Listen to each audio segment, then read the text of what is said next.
Hello అందరికీ, నేను సగ్గుబియ్యం జావ చేస్తున్నానండి. ఇట్లా గిన్నె పెట్టుకోవాలి. గిన్నె గుంటగా ఉన్న గిన్నె తీసుకొని దాంట్లో ఒక స్పూన్ నెయ్యి వేసుకున్నాను. జీడిపప్పులు వేసుకొని ఫ్రై చేసుకొని పక్కన పెట్టుకోవాలండి.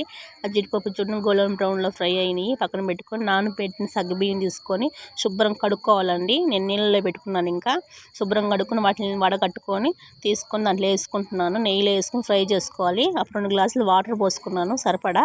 ఆ వాటర్లో మనం జావ ఎంత లిక్విడ్ కలుపుకుంటామో అంత బాగా వాటర్ పోసుకోవాలి. మేము కొంచెం చిక్కగా తింటాం కాబట్టి 2 గ్లాసులు వాటర్ పోసుకున్నాను. ఆ మరిగిన వాటిల్లో 2 యాలక్కాయలు వేసుకున్నానండి. ఆ యాలకులు వేసుకొని 1 కప్పు పంచదార కూడా వేసుకున్నానండి. ఆ పంచదార కూడా బాగా కరగాలి. కరిగించి మనం జీడిపప్పులు వేసుకొని గనజ చేసుకోవాలి.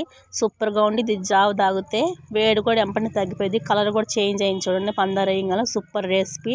మీరు కూడా ట్రై చేయండి. ప్రెగ్నెంట్ లేడీస్ కూడా తాగొచ్చండి. వేడి ఇట్నే తగ్గిపోయింది. ఉమ్మనీళ్ళు కూడా బాగా పడతాయి. లైక్ చేయండి, సబ్స్క్రైబ్ చేసుకోండి, లైక్ షేర్